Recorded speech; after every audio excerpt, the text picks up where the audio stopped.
সন্তান যখন ইব্রাহিম আলাইহিস সালাতু ওয়াস সালাম চেয়েছেন, আল্লাহ রাব্বুল আলামিন ইব্রাহিম আলাইহিস সালাতু ওয়াস সালামের দোয়া কবুল করলেন। আল্লাহ পাক বলেন ফাবাশশারনাহু বিগুলামিন হালিম। আল্লাহ পাক জানিয়ে দিলেন, ইব্রাহিম তোমার জন্য সুসংবাদ, আমি রব্বুল আলামিন তোমার দোয়া কবুল করে নিয়েছি, তোমার জন্য একজন ধৈর্যশীল সন্তান আমি আল্লাহ পাঠিয়ে দিলাম। সুবহানাল্লাহ। এরপরে সন্তান যখন একটু বড় হয়ে গেল, বাবার সাথে যখন চলাফেরা করে, এমন তো অবস্থায় আল্লাহ রব্বুল আলামিন দেখলেন, দেখি ইব্রাহিম আমাকে বেশি ভালোবাসে নাকি তার সন্তান ইসমাইলকে বেশি ভালোবাসে। একটু জোরে বলেন, আল্লাহ তাআলা মনের খবর জানে কি জানে না? জানে। এরপরও আবারও পরীক্ষা নিতে চাই। আল্লাহ রব্বুল আলামিন পরীক্ষা নিলেন ইব্রাহিম আলাইহিস সালাতু ওয়াস সালামকে। পরীক্ষা কিভাবে নিলেন দেখেন। 100 বছর পরে, 86 বছর পরে এক সন্তান হযরত ইসমাইল আলাইহিস সালাতু ওয়াস সালাম, তারপরও তাকে পরীক্ষা নিলেন কিভাবে আল্লাহ পাক জানিয়ে দিলেন, ফালাম্মা বালাগা মা'হুস সা'য়া ক্বালা ইয়া বুনাইয়া ইন্নী আরা ফিল মানাম আন্নী আযবাহুকা ফানজুর মাযা তারা। ইব্রাহিম আলাইহিস সালাতু ওয়াস সালামকে আল্লাহ রাব্বুল আলামিন স্বপ্নের মধ্যে দেখিয়ে দিলেন, ইব্রাহিম তোমার প্রিয় বস্তু তোমার ইসমাইলকে কুরবানি দিতে হবে। এটা স্বপ্নের মধ্যে আল্লাহ জানিয়ে দিলেন। আর প্রত্যেকটা নবীদের স্বপ্ন শুধু সাধারণ স্বপ্ন ছিল না, নবীদের স্বপ্ন ছিল হলো ওহী ছিল। কি ছিল? ওহী। নবীদের স্বপ্ন কি? ওহী। ওহীর মাধ্যমে, স্বপ্নের মাধ্যমে আল্লাহ তাআলা জানিয়ে দিলেন। দেখেন নবীর ছেলে নবী ইসমাইল আলাইহিস সালাতু ওয়াস সালাম কেমন নেককার সন্তান তিনি ছিলেন। ইসমাইল আলাইহিস সালাতু ওয়াস সালামকে ইব্রাহিম আলাইহিস সালাতু ওয়াস সালাম ডেকে বললেন, ইয়া বুনাইয়া ইন্নী আরা ফিল মানাম আন্নী আযবাহুকা ফানজুর মাযা তারা।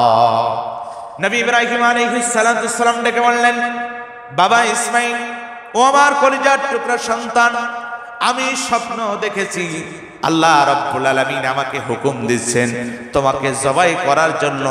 এই স্বপ্ন আমি দেখেছি। তাহলে বাবা সন্তানকে বললেন, হে আমার কলিজার টুকরা সন্তান, আমি স্বপ্ন দেখেছি, আল্লাহ তাআলা আমাকে হুকুম করছেন, অর্ডার দিচ্ছেন, তোমাকে কি দিতে হবে? কথা বলেন। জবাই দিতে হবে, তোমাকে জবাই করছি, এটা আমি স্বপ্নে দেখেছি। এই ব্যাপারে তোমার মতামত কি? তোমার বিষয়টা কি বলো? কথা শোনার সাথে সাথে নবী ইব্রাহিম আলাইহিস সালাতু ওয়াস সালামের সন্তান নবী ইসমাঈল আলাইহিস সালাতু ওয়াস সালাম জবাবে কি বললেন? তিনি বললেন, ক্বালা ইয়া আবাতি ফাআল মা তু'মার সাতাজিদুনি ইনশাআল্লাহু মিনাস সাবিরিন। ইব্রাহিম আলাইহিস সালাতু ওয়াস সালামকে ইসমাঈল আলাইহিস সালাতু ওয়াস সালাম ডেকে বললেন, ক্বালা ইয়া আবাতি ফাআল মা তু'মার, হে আমার পিতা, হে আমার আব্বা, আপনি যেভাবে স্বপ্ন দেখেছেন সেভাবে আপনি আপনার স্বপ্ন বাস্তবায়ন করেন। এতে আমি সাতাজিদুনি ইনশাআল্লাহু মিনাস সালিহিন, অবশ্যই আপনি আমাকে সবরকারীদের অন্তর্ভুক্ত পাবেন। জোরে বলেন সুবহানাল্লাহ।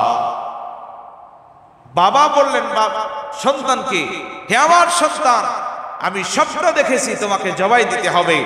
সন্তান সাথে সাথে জবাব দিলেন, পিতা, হে আমার বাবা, আপনি যেভাবে স্বপ্ন দেখেছেন সেভাবে আপনি স্বপ্ন কার্যকর করেন, কোনো অসুবিধা নাই, ইনশাআল্লাহ আপনি আমাকে একজন ধৈর্যশীল ব্যক্তি হিসাবে আপনি আমাকে পাবেন। সুবহানাল্লাহ পড়েন। এই কথা বলে দিলেন নবী ইব্রাহিম আলাইহিস সালাতু ওয়াস সালাম ইসমাঈল আলাইহিস সালাতু ওয়াস সালামকে জবাই করার জন্য মিনার মাঠের মিনা প্রান্তরে নিয়ে চলে গেলেন। হাজী সাহেব যারা, তারাও কোরবানি দেওয়ার জন্য মিনার প্রান্ত থেকে, ওখান থেকেই কোরবানি দেওয়া হয়। প্রত্যেকটা হাজী সাহেব যারা হজ যারা করতে যান তাদেরও মিনার মাঠে ওখানেই তাদের কোরবানির ব্যবস্থা করা হয়। যদিও বা আশপাশে করলেও মিনার মাঠে কিন্তু ইব্রাহিম আলাইহিস সালাতু ওয়াস সালাম ইসমাঈল আলাইহিস সালাতু ওয়াস সালামকে যে কোরবানি করতে নিয়ে গিয়েছিলেন, ওই জন্য মিনার মাঠে কোরবানি করা ওখান থেকে নিয়ম প্রচলন চলে এসেছে। ইব্রাহিম আলাইহিস সালাতু ওয়াস সালাম নবী ইসমাঈল আলাইহিস সালামকে কোরবানি দেওয়ার জন্য, তাকে জবাই করার জন্য ওই মিনার প্রান্তরে নিয়ে গেলেন, যেখানে হাজী সাহেবরা থাকেন। মিনার মাঠ এমন একটি জায়গা, ওই জায়গায় যারা হজ করতে গিয়েছেন তারাই জানেন ওই জায়গায় এতটা কষ্টের জায়গা, এতটা পরীক্ষা দেওয়ার জায়গা, ওই জায়গায় এতটা ত্যাগের জায়গা। কোরবানি মানে কিন্তু শুধু গরু ছাগল জবাই করা না। কোরবানির শব্দের অর্থ কিন্তু শুধু গরু ছাগল জবাই করা কোরবানির অর্থ না। কোরবানির অর্থ হচ্ছে ত্যাগ। যারা হজ করতে যান তারা যে কত ত্যাগ করা লাগে, কত ত্যাগ তিতিক্ষার মধ্য দিয়ে সময় কাটানো লাগে, শুধু তারাই ভালো জানে। কারণ ওই জায়গায় যত বড় প্রেসিডেন্ট হোক না কেন, যত বড় এমপি হোক, মন্ত্রী হোক, যেই হোক, প্রত্যেকের জন্য ঘুমানোর জন্য এক হাত করে জায়গা দেওয়া হয়। কয় হাত? কথা বলেন। এক হাত করে। মিনার মাঠ যেখানে ছোট্ট ছোট তাঁবু করা, এই তাঁবুর মধ্যে দিয়ে হাজী সাহেবেরা থাকবেন, এক হাত করে কোন রকম করে জায়গা দেওয়া। এইদিকেও ঘোরা যায় না, ওদিকেও ঘোরা যায় না। এর থেকে বড় ত্যাগ আর কিছু হতে পারে? এত কষ্ট করা লাগে ওখানে। নবী ইব্রাহিম আলাইহিস সালাম ওই মিনার মাঠে নিয়ে গেলেন তার সন্তান ইসমাঈল আলাইহিস সালামকে।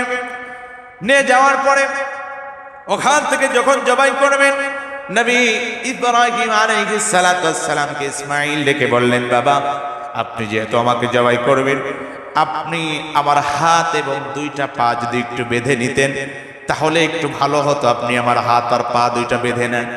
কি কারণে বেঁধে নেবেন? আমি যদি একটু নড়াচড়া করি আমার শরীরের রক্তগুলো আপনার শরীরে লেগে যাবে।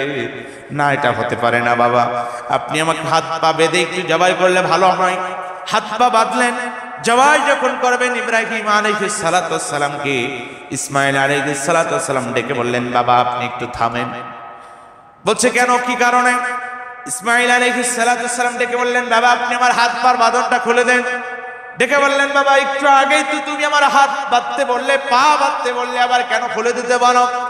ইসমাঈল আলাইহিস সালাম ডেকে বললেন, আব্বা আপনি যদি আমার হাত পা বেঁধে যদি জবাই করেন, কিয়ামতের ময়দানে যদি এভাবে আমি হাত পা বাঁধা অবস্থায় উঠি, হয়তোবা অনেকেই ভাবতে পারে আমি মনে হয় রাজি ছিলাম না।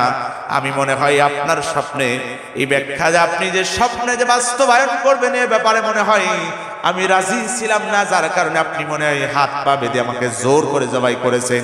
এটা যেন কেউ মনে না করে, বাবা আপনি আমার হাত পা খুলে দেন।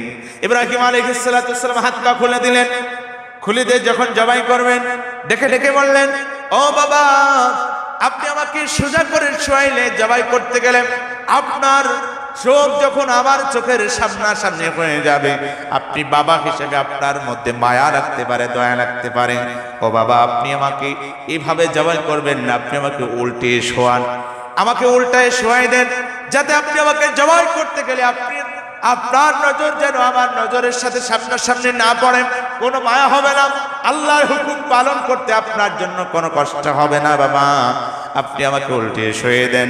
আল্লাহ রাব্বুল আলামিন ইব্রাহিম আলাইহিস সালামের সন্তান ইসমাঈল আলাইহিস সালামের এই কথাগুলো আল্লাহর কাছে এত ভালো লেগেছিলেন, এত আল্লাহর কাছে পছন্দনীয় হয়েছে। আল্লাহ পাক বলেন, ফালাম্মা আসলামা ওয়া তাল্লাহু লিল জাবিন ওয়া নাদাইনাহু আইয়া ইব্রাহিম। এমন তো অবস্থায় আল্লাহ রাব্বুল আলামিন জানিয়ে দিলেন যে আমি রব্বুল আলামিন শেষ পর্যন্ত